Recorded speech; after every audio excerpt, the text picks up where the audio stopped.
Dane is our demonstrator this evening. Um, if you have questions, whatever, you can ask them of Dane. It's normally good if we let the turner rock and roll and then we do some questions. Uh, Dane, what you got? What are we doing? All right. Well, can you all hear me very good? Yes. Awesome. So hopefully audio stays up like that. So what we're going to attempt to make tonight is the first half of what I call a jewelry caddy. These are quite handy to have laying around on your countertop, especially for the women in your life or the men that are always cooking and cleaning. It's a nice little catch-all to toss your rings in or to toss them inside the little vessel inside. I figured for a second part of the video, we'll do the top either next week or the following week or whenever's convenient. But the intent is to turn one of these tonight. It should take about 30 or 45 minutes, depending. And yeah, we'll go from there. As they say, let's rock and roll. So I'm working with a piece of cherry. So it's 4" by 4" by 2 inches. Find my centers. I'll find my centers on both sides. You can find your center and then take a Forstner bit and drill Forstner, hole in there 1 inch, 1 1/8 inch, and mount in a chuck if you so choose. But I prefer doing everything between centers and setting my recesses and or tenons with a small skew. And so with that, I'm going to be mounting it between centers. Got a stub center locked into the chuck. And so from there, we'll go from there. If you have flaws on the corners of your wood, it's best to have those as the front, the face of the turning, because those will get turned away because they're sitting up here on top. So I've got some chips and whatnot on this side, so I'm going to mount that towards the headstock. Headstock side is going to be the top of the little turning. So we'll crank that down, lock everything in place, make everything's right and tight.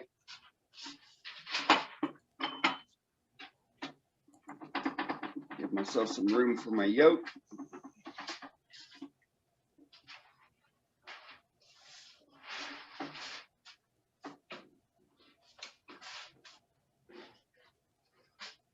Put the safety device on.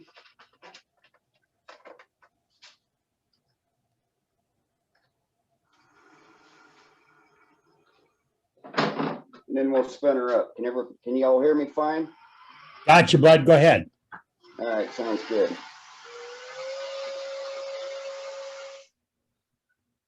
When turning, always turn at the speed that you're comfortable with.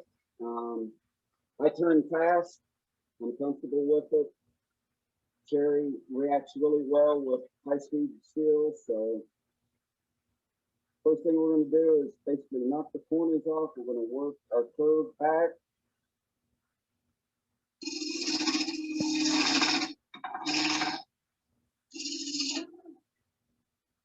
Sometimes you have to retighten.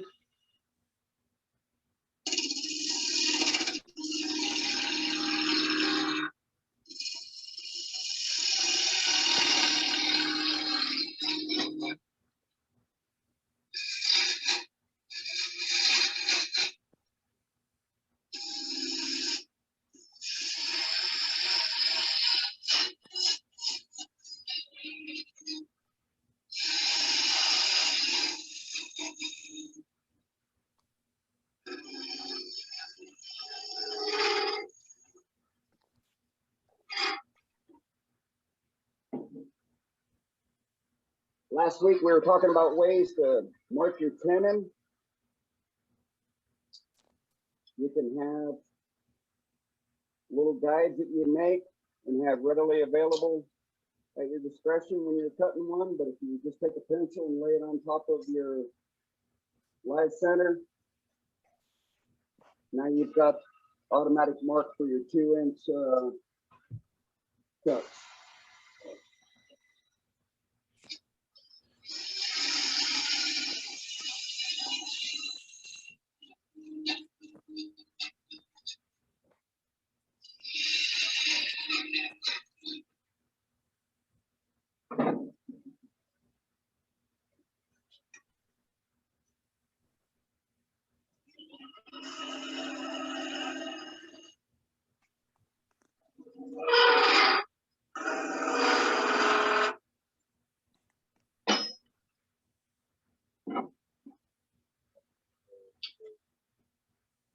All right, so I got my tenon cut.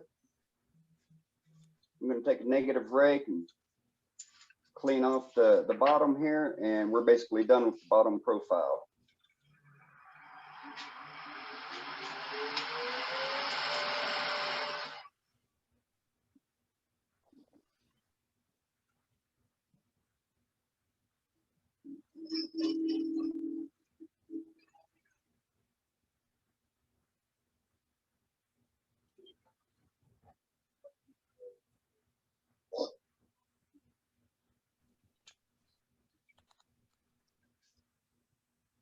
That's a clean cut. Yeah, not bad, aside from the little chip here, but that's okay. All right, from here, we'll turn it around. Slap it in the chuck.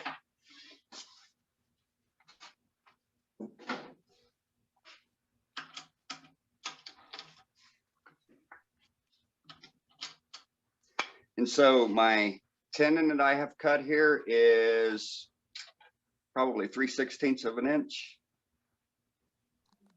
3/16 of an inch. You don't need a big monster tenon hanging out to be able to lock it into your chuck. The primary portion, that is where you're getting your holding power, the torque resistance, is from having a nice flat concentric wall that's going to sit flush against your chuck jaws. That's where your holding force is coming from, not necessarily from the tenon.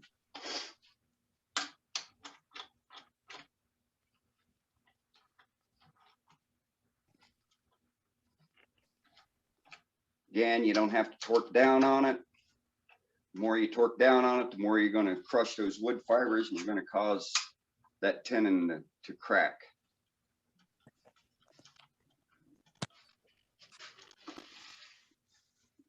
And just to even up the top pair, we use live center support, not a whole lot, just enough there to keep it from ricocheting off should it want to pop off.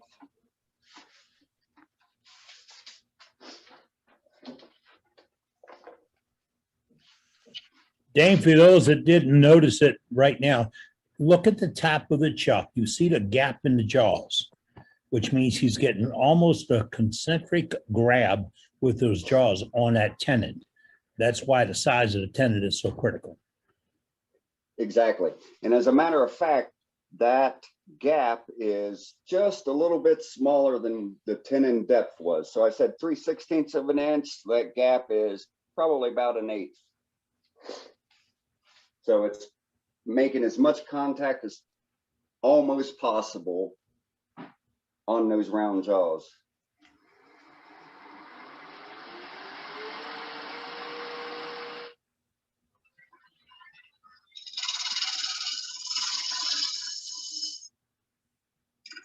So what I did there is I set the top vessel size with that cut there. Now from there, I'm going to come in from the sides, going in, working in this way, and then working out this way, all at the same time going down to reduce this thickness.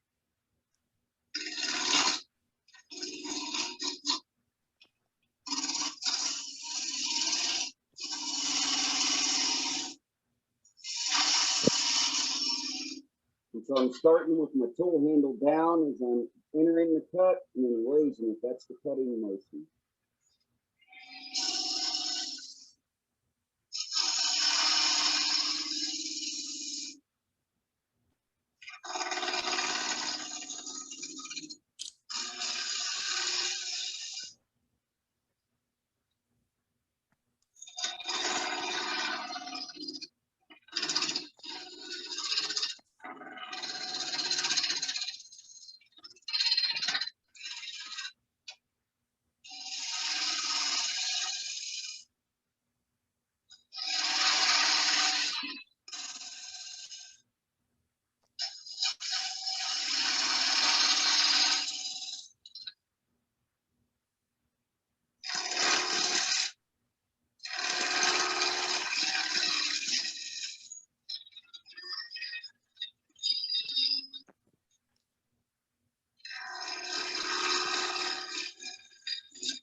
I'm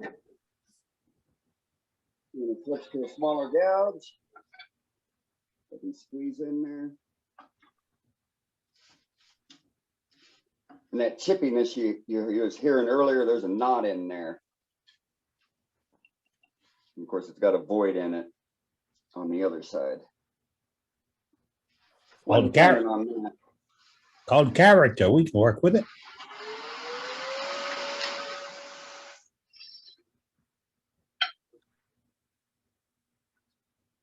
And so one other thing I will do when I'm turning square pieces like that is I take a piece of chalk and I was cleaning, blew my piece away, but I'll mark where those wings are coming by so I know where to keep my hands away from, even though they are on this side of the tool rest. Yeah, you only have to learn how to take that seriously once. Do what? You only have to learn how to take those edges seriously once. Right? But we can make them a member of Brenda's group, you know.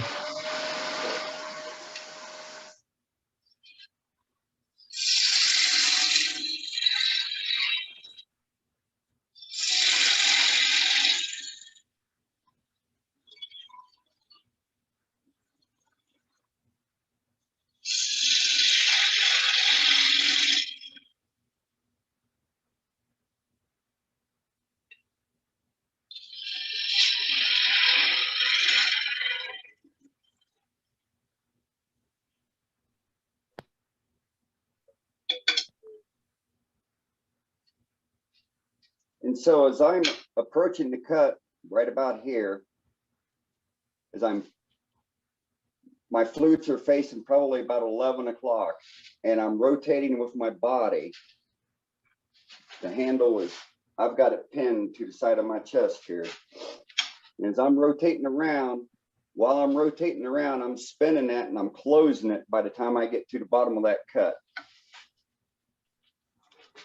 When you do that, that prevents you from having little jagged ends or jagged cut marks left that you have to take out later.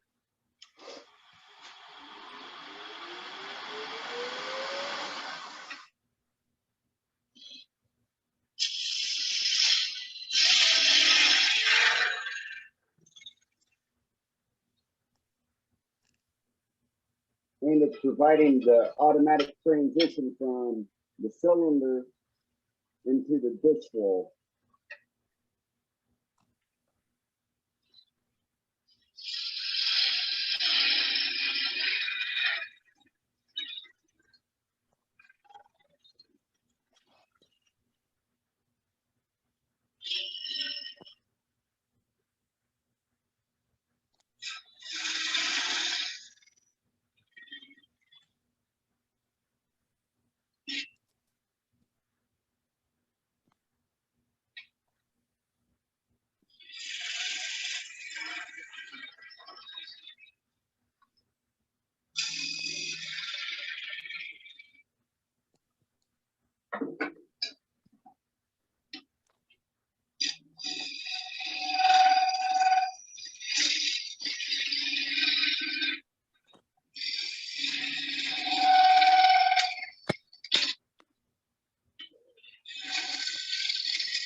Yeah, that void is catchy.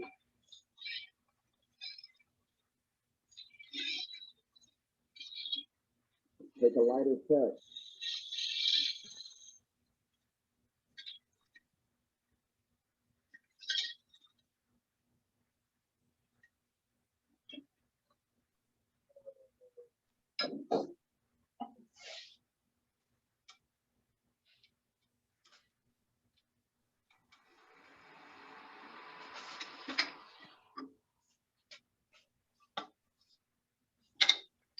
Now we'll excavate the inside out and then we'll almost be done.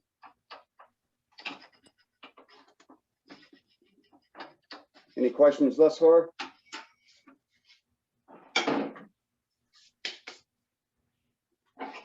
Speak now, hold your peace. No questions? All right.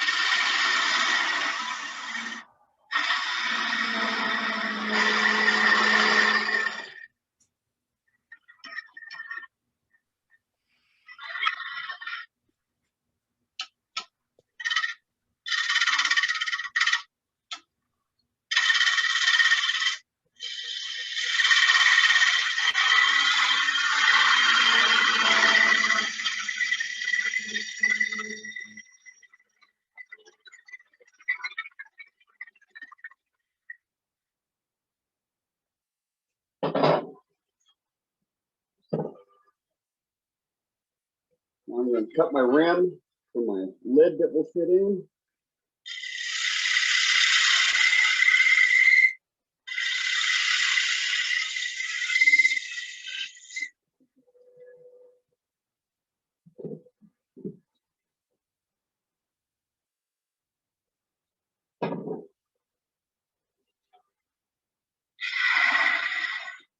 Now it's just like cutting a bowl.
Yes, that void runs all the way through.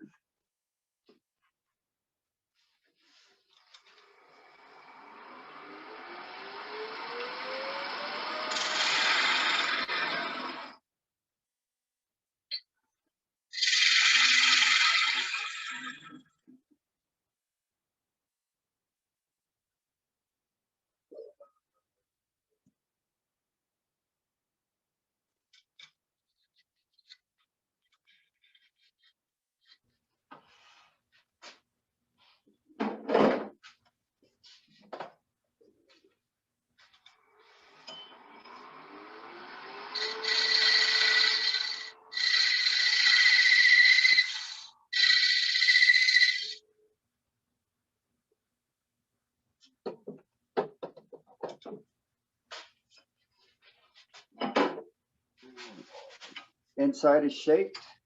Now I'm going to fine tune the outside.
There we are.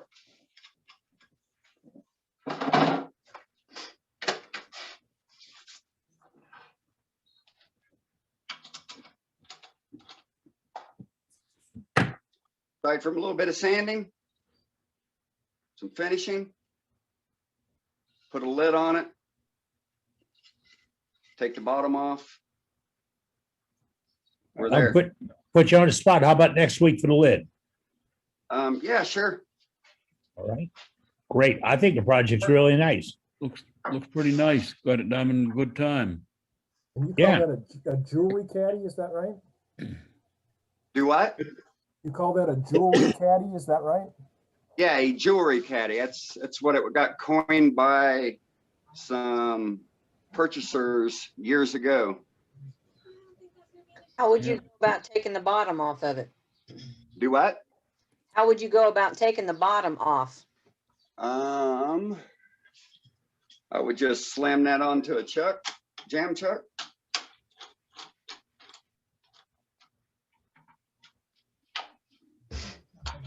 First, you got to line it up with, so with all my jam chucks, you know how when you turn something, you take it back off, you put it back on. If you don't have your marking to tell you which orientation it was turned at, you'll have that little bit of wobble and you have to return it to make it true. So if you always mark the jaw number one, or, you know, one particular jaw number, and then line it up with that jaw, you'll always have a true running jam chuck.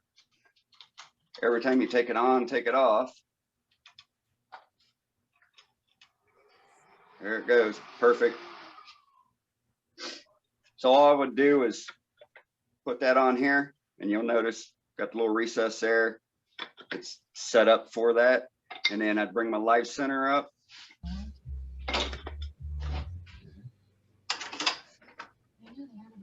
You can also bolt a waste block to one of your face plates and use that as a jam chuck, and it's always round. Sure, sure. And then, so from there, you know, you get in there with your gouge or your spindle gouge and finish up the bottom, do any additional detailing that you want to do to it. But that's how I take the bottoms off on everything. I've got a 20-inch disc, got various smaller ones, but that's how I take it off on all of them. Any other questions, folks? Very good. Well, Nice. thank you. Nice job. Simple Very little nice. project. Good job, Dane. Thank you, thank you. Good demo, Dane. Thank you. Yes, that was good.